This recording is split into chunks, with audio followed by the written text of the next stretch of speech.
A lot of this isn't going to make sense to you, and I'm sorry about that. I'm just going to start at the beginning, with the house.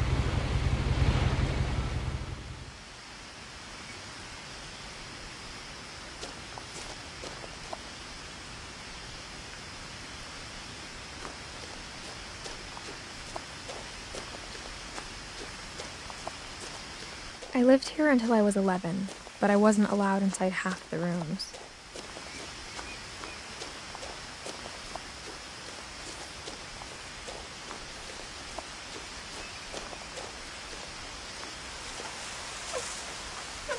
Inside the mailbox were bills from 7 years ago, marked urgent, open immediately.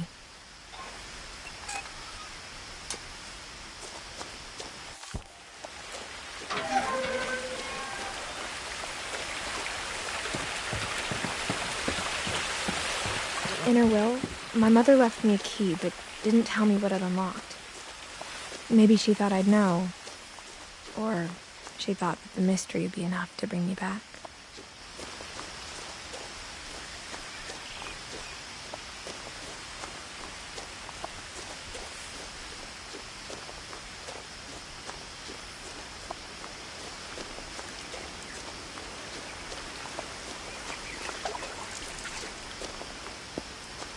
The truth is, even after I inherited the house, I never thought I'd come back to it. But now I had questions about my family that only the house knew the answers to. The woods around the house have always been uncomfortably silent, as if they're about to say something but never do.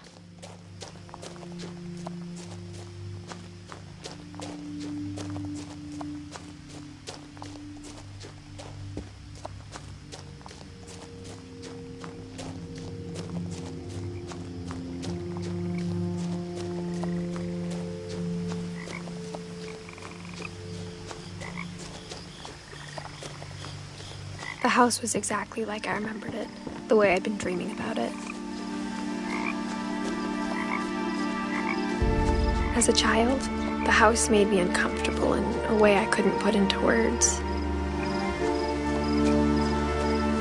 Now, as a 17-year-old, I knew exactly what those words were. I was afraid of the house.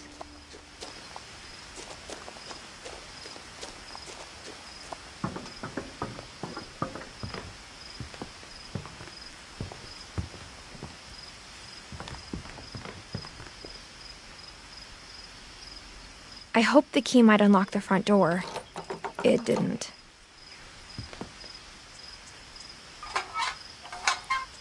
Looking in, I felt like the house itself had been waiting for me.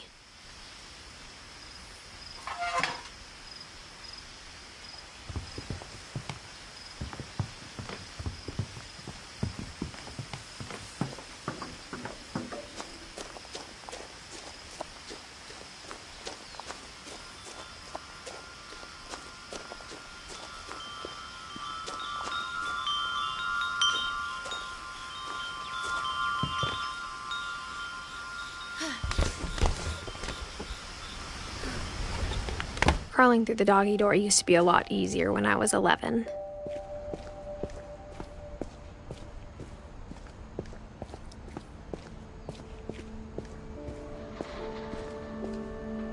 The power had been turned off the night we left. For the first time in years,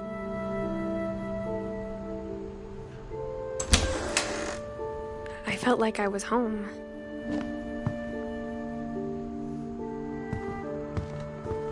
But instead of a family, there were just memories of one.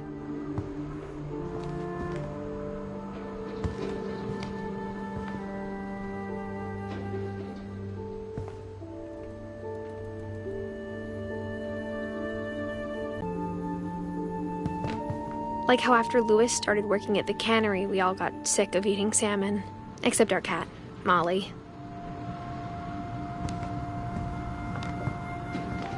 Nothing in the house looked abnormal. There was just too much of it, like a smile with too many teeth. A lot of things got left behind in the whirlwind of that last night.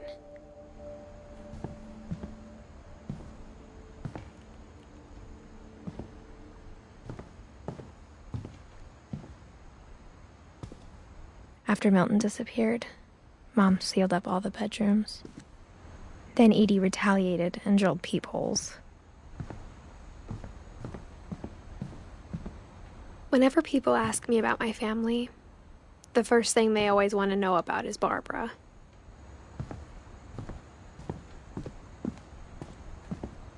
Edie's father, Odin, built the original house. Barbara was a child star for 2 years, until America grew out of it.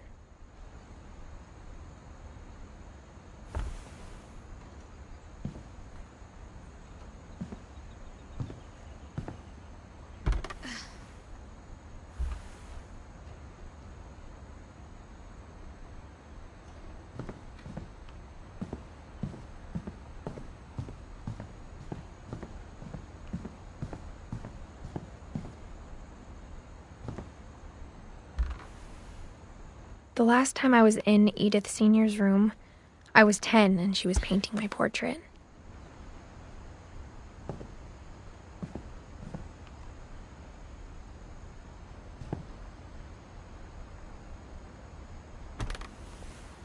My Grandpa Sam spent 7 years sharing a room with his dead brother, Calvin. As a kid, I just assumed every house had peepholes and sealed rooms you weren't allowed inside of.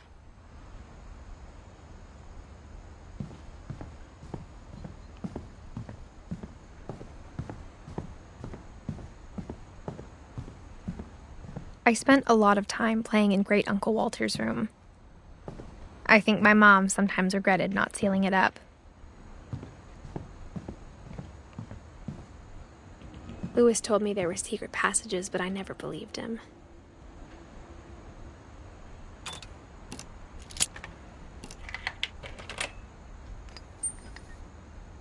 Turns out, my mom was really good at keeping secrets.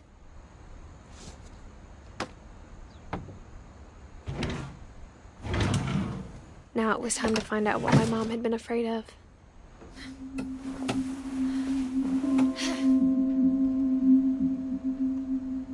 Reading this, maybe it sounds like I had a plan. From the paintings on the wall, it was clear my brother Milton had been here before me. But I had no idea what was behind that door.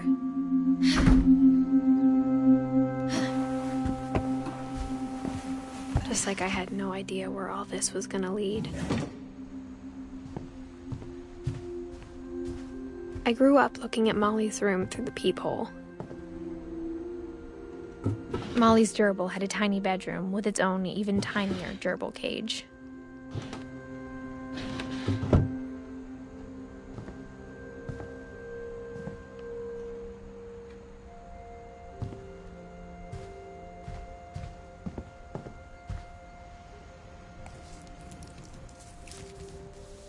December 13th, 1947.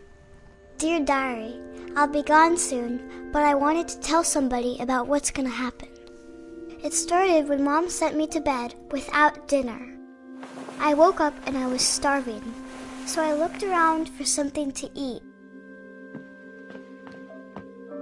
The gerbil food was dry, but I didn't mind it.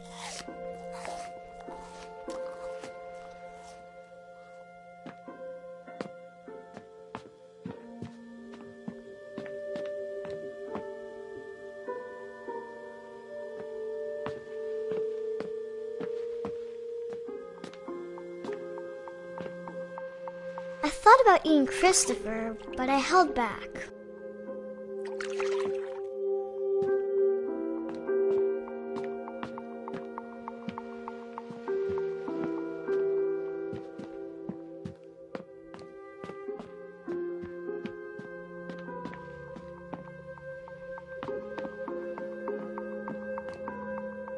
My Halloween candy was all gone. Mom, can I come out now? Sweetheart, it's late. Go to sleep.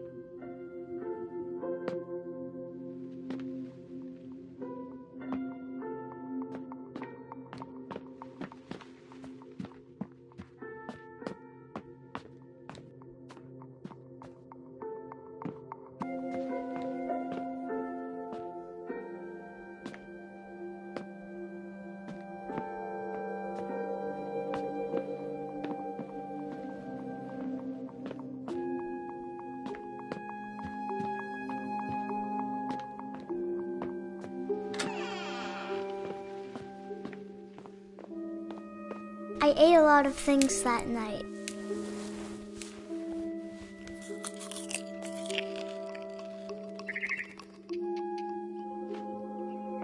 I kept eating and eating.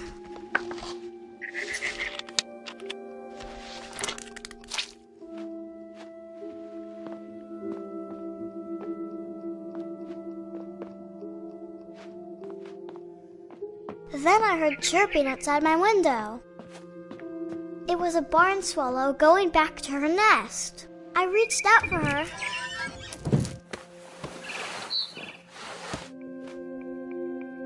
And suddenly, I was a cat.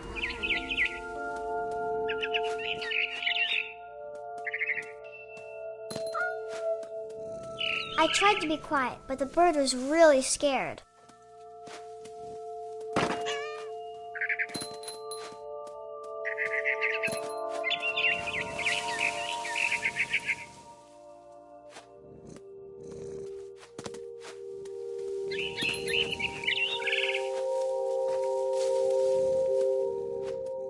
Mom and Dad didn't even look at me.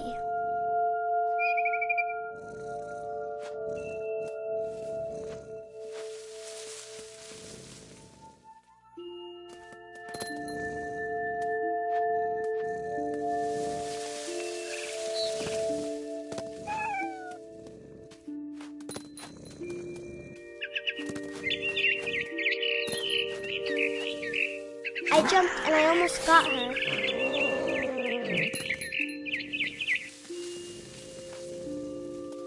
I could tell she was getting really tired. Now I was up in the big tree. I promised Dad I wouldn't climb it anymore. All I cared about was eating that mama bird. I gobbled her up. And suddenly, I was an owl. First, all I heard was the wind. Then I heard little teeth nibbling in the grass.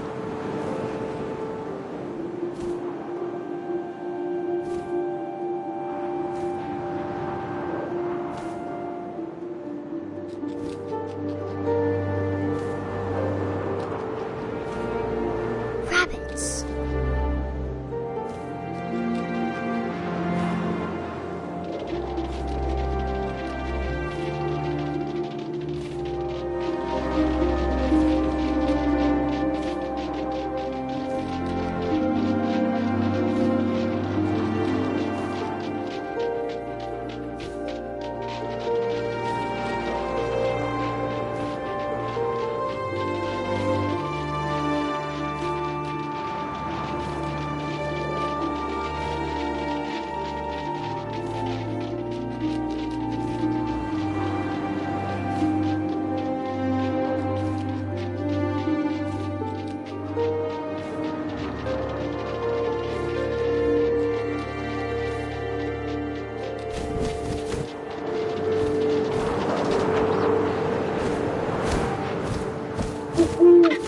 I imagined his face looking up and seeing mine through my talons. I swallowed him up, and I didn't chew one bit. Then I flew off to find something bigger.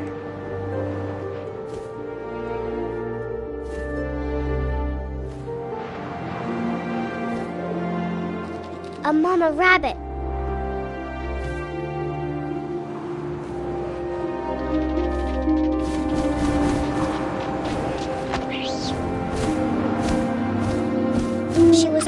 too big to carry. I started choking, but I couldn't stop eating.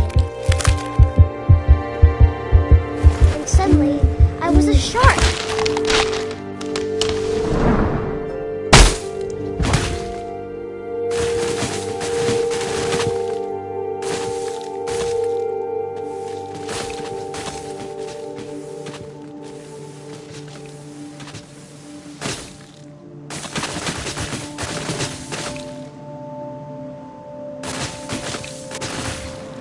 I rolled off a cliff and into the ocean. Now, I was hungrier than ever.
Juicy seals. I tore off her flipper and it tasted really good.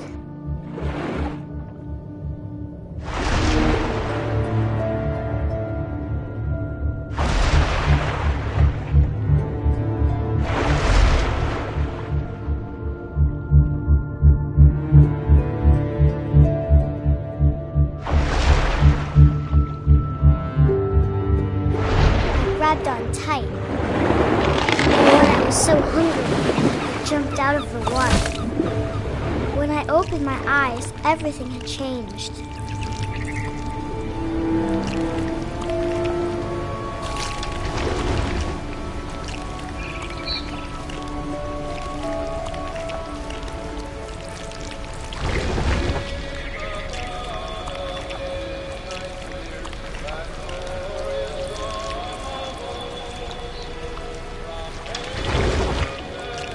Now I was a monster, and I smelled people everywhere.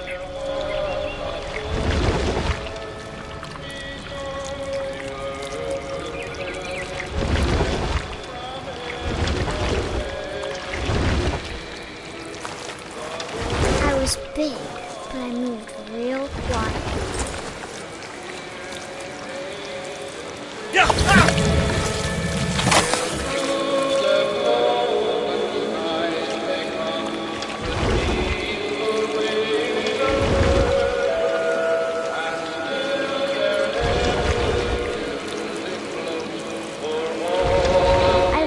Stop, but also I didn't.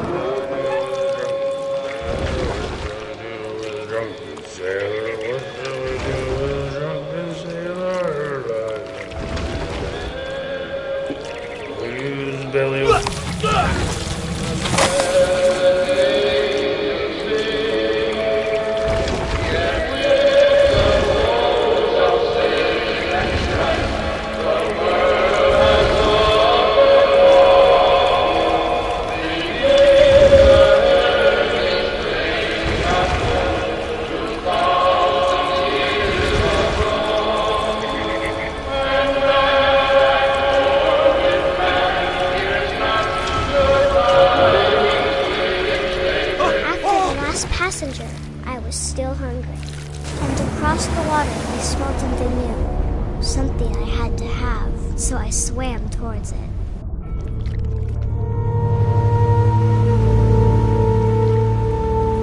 I slithered onto the sand, and the good smell went into an old pipe.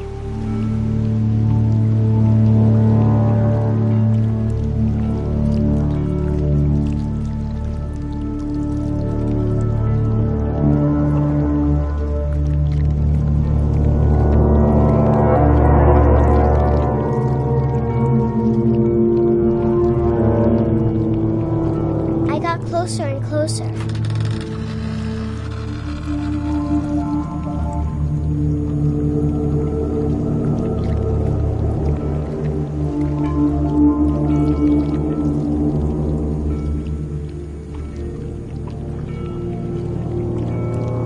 All of my stomach started growling.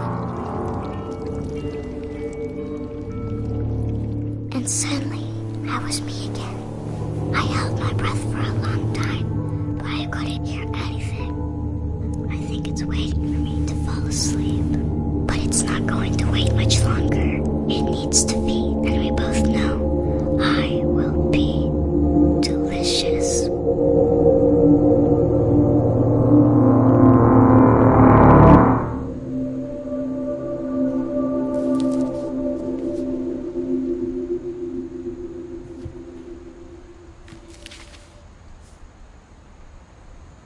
I'm not sure if I believed all of that, but I'm sure Edie would have.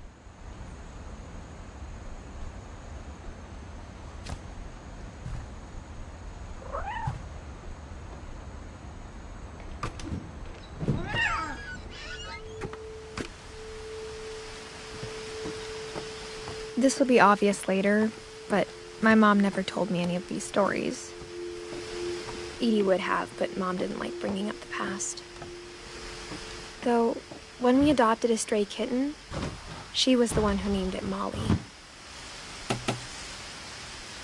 I spent a lot of time in Great-Grandma Edie's room. We got along, and it was a good place to hide from my mom. Her room was like a museum. For 500 years, the Finches have been famous throughout Norway for their fortune and misfortune. Odin Finch buries the latest victims of the family curse, his wife Ingeborg and their newborn son, Johan. On January 7th, 1937, he set sail with his family and his house, hoping to leave the curse behind. But 40-foot waves off the coast of Washington send the house and Odin to the bottom of the sea. Odin's daughter Edie, with husband Sven and baby Molly, step ashore on their new home, Orcas Island. Odin Finch is the first to be buried in the new family cemetery.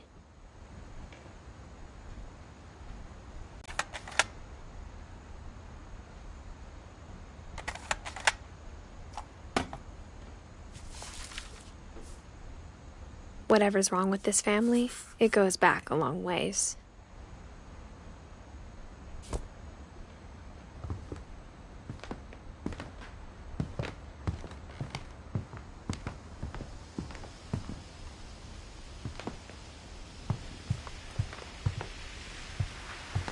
Edie gave a big interview about a mole man living under the Finch house.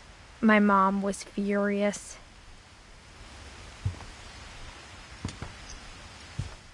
I hadn't thought of myself as Edith Jr. for a long, long time.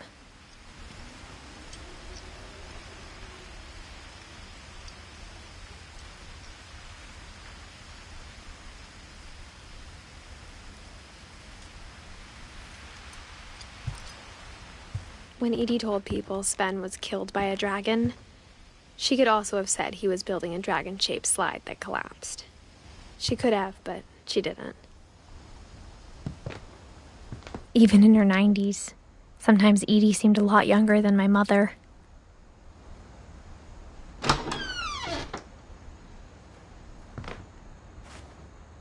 The only trace Grandpa Sam's first wife Kay left on the house was the pink bathroom. It was a pretty big trace.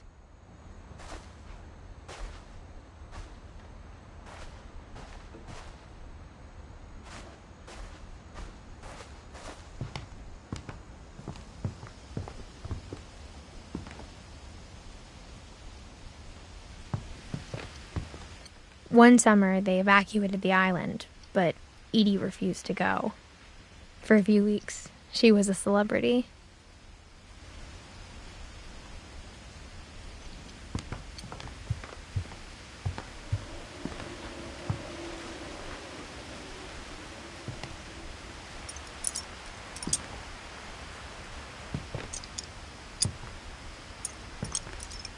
Edie knit me a new pair of gloves every year, just in time to replace the old ones. Louis died a week before we left, but Edie had already started to memorialize him.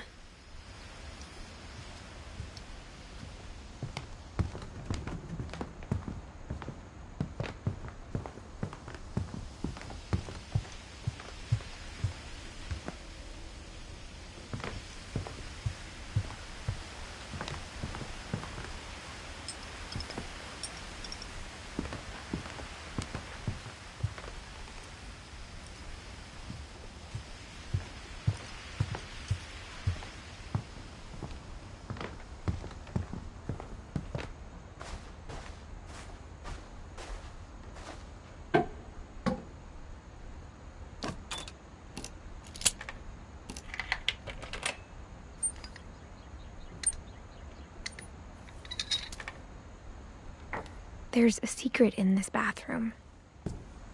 It's in the last place you would look.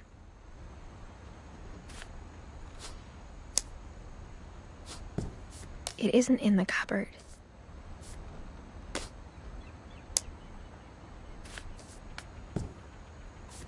It's hidden in this book.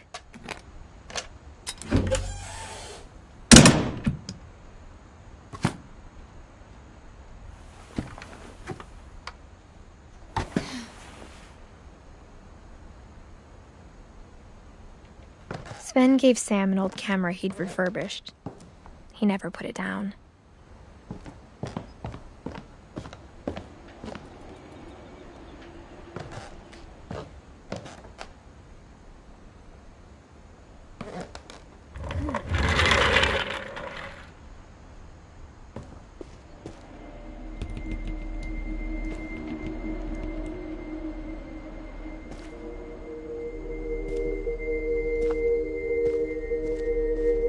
I knew Grandpa Sam had a twin,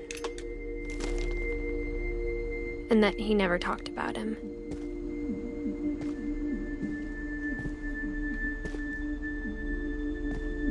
I guess my grandpa didn't like history any more than my mom did.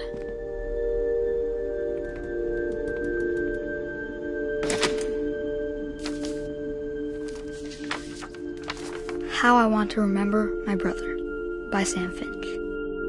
The thing I remember is that when he made up his mind, that was it.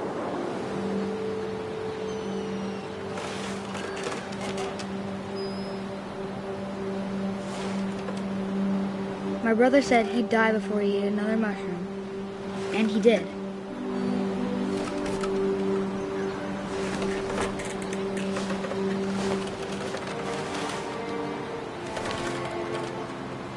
At Barbara's funeral, we swore we'd never be afraid again, and he wasn't. I think Calvin always wanted to fly.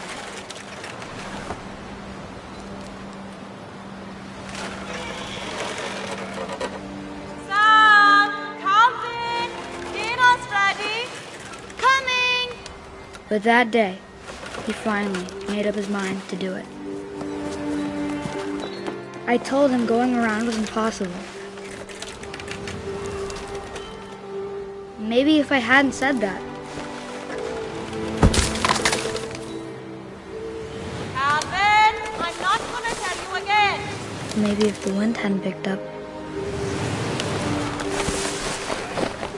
Then maybe he'd still be here. But I doubt it.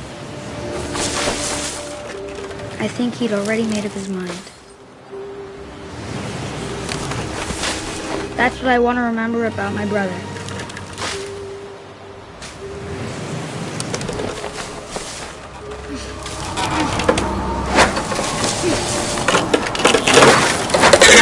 The day he made up his mind to fly.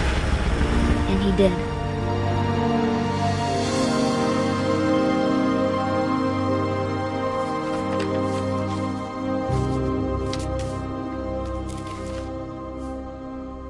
Calvin's story felt strangely familiar. When I was younger, I remember trying to do the exact same thing.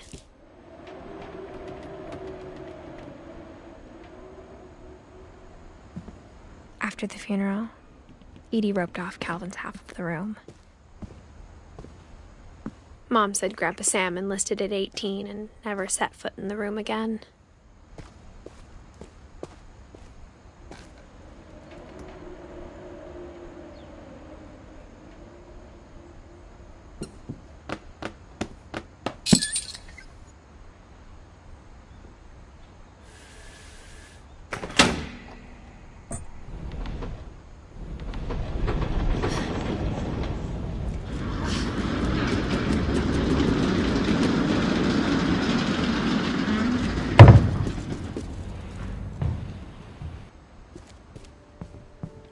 The passages were a pretty tight fit.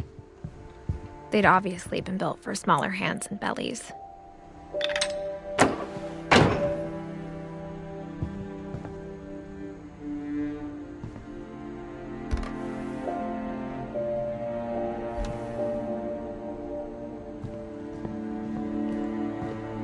Mom must have locked the third floor stairs on the night we left.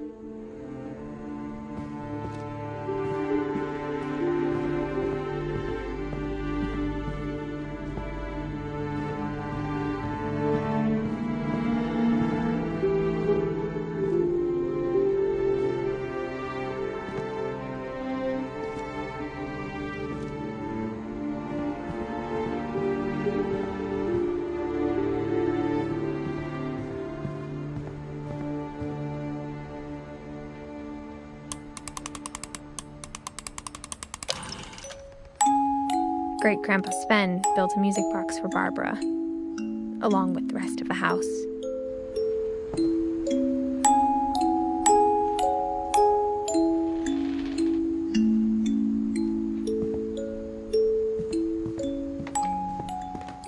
Even the fireplace had a story.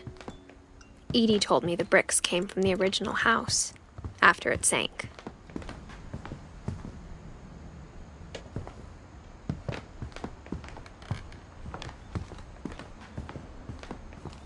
The table was still a wreck from the night we left. It was like a bomb had gone off, killing everyone but sparing the furniture.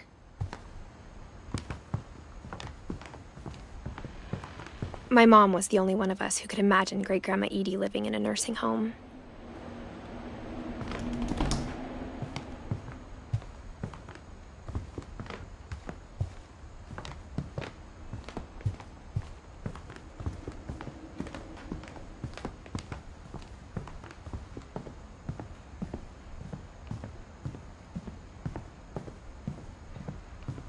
My mom wasn't much of an optimist, but she never stopped believing that my brother Milton was alive.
Growing up, I always thought of Barbara as a child star.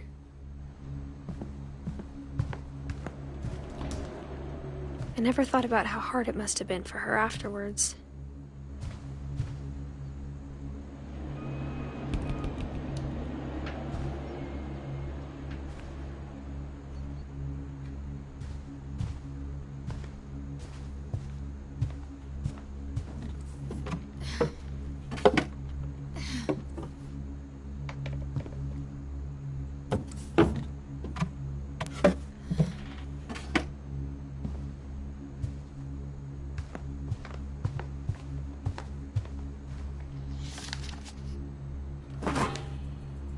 Of all the stories people wrote about Barbara's death, I'm surprised Edie saved this one.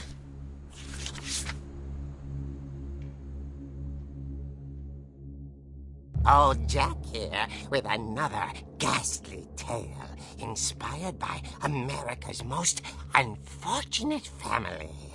I'm calling it The Surprise Ending of Barbara Finch.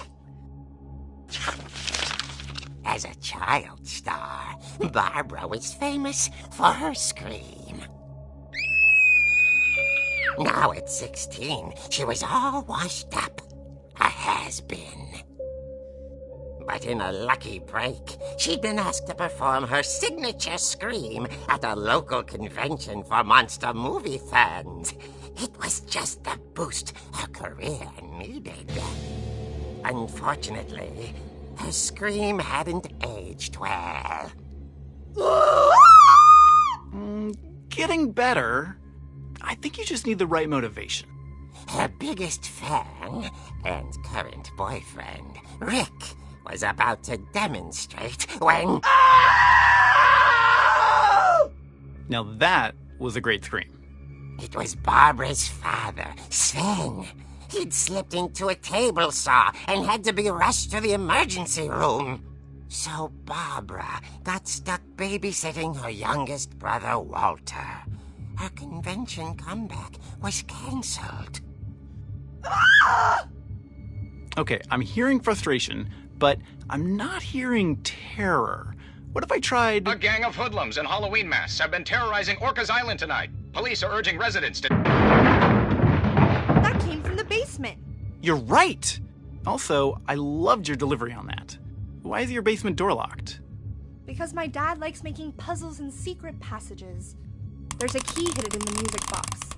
The secret is to keep winding and winding until finally the key pops out. Thanks, babe. I'll be back in a sec. 20 minutes later, Rick hadn't returned. So Barbara went to look for him, right on cue. She reached for the music box.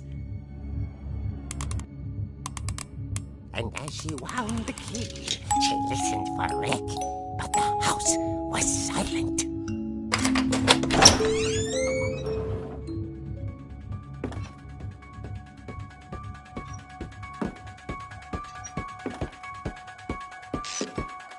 She found Rick's crutch and imagined the worst.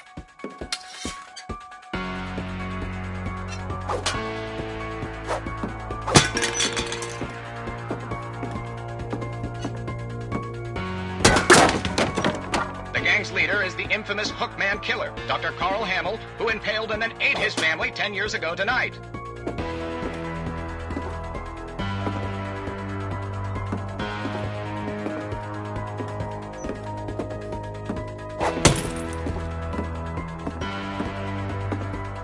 The old fridge rattled and grew still. Oh dear!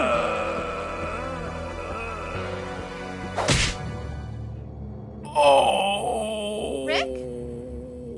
Barb, relax. I was just trying to scare you to help you find your scream. Well, I'm not scared, Rick.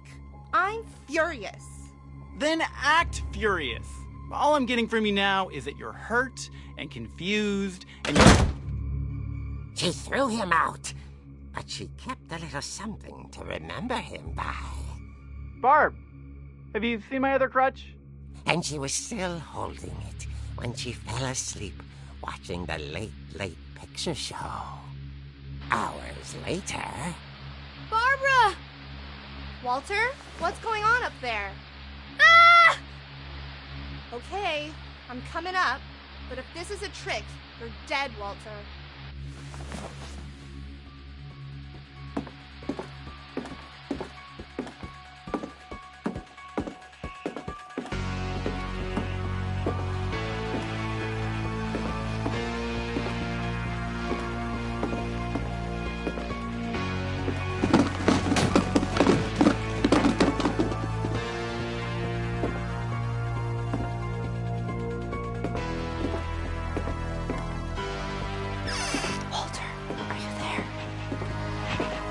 Walter had vanished, but his bedside radio was still on. Orcas Island police describe the man as 6 feet tall, with a steel hook for a hand. Residents are urged to lock all doors and windows and notify the police of any suspicious activity. Barbara turned, saw the hook man, and was speechless. He was quite smashing.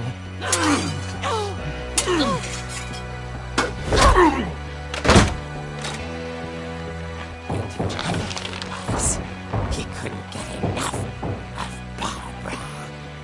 Okay, Barbara, there's gotta be another way out of here.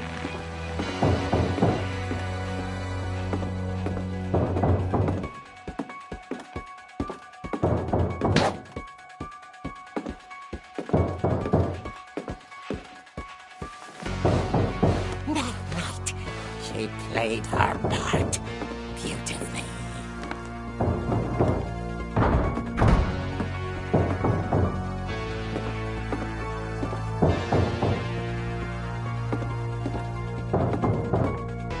She thought about abandoning Walter, but just couldn't do it.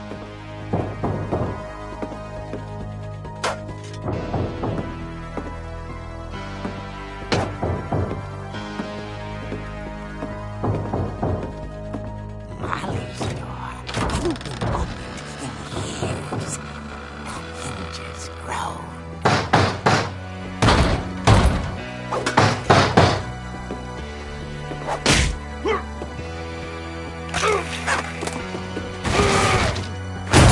He wasn't moving, but she sensed the story might not be over yet.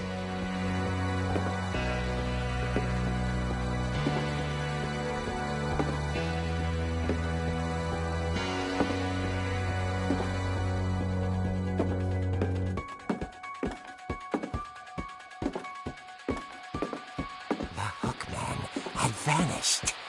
She listened for his breathing, but all she heard was...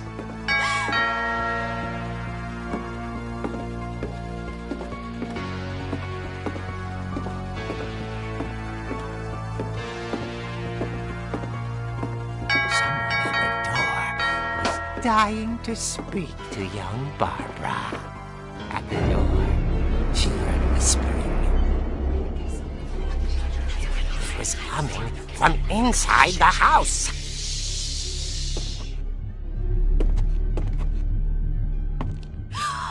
Oh dear. The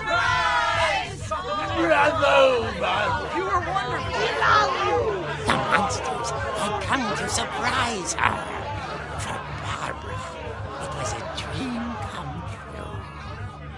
Then she saw what kind of monsters they were, and she realized what was about to happen. She was going to be famous. And with her final breath, Barbara Finch gave the performance of her life.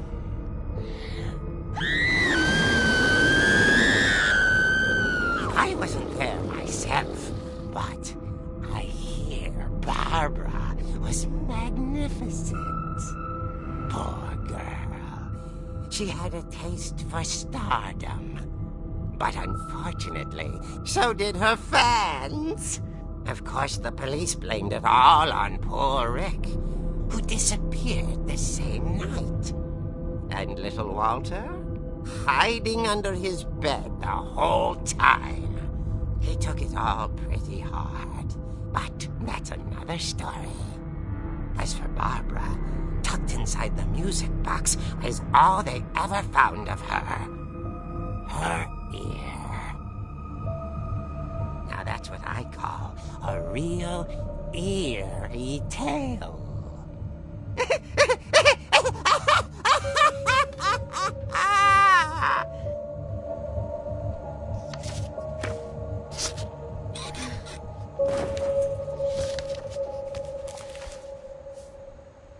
Edie told me all Barbara wanted was to be remembered, as absurd as that comic was.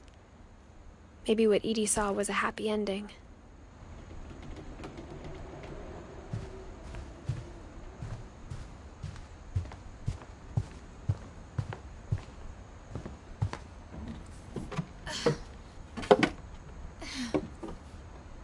I guess now I know why Mom didn't like me playing with the music box.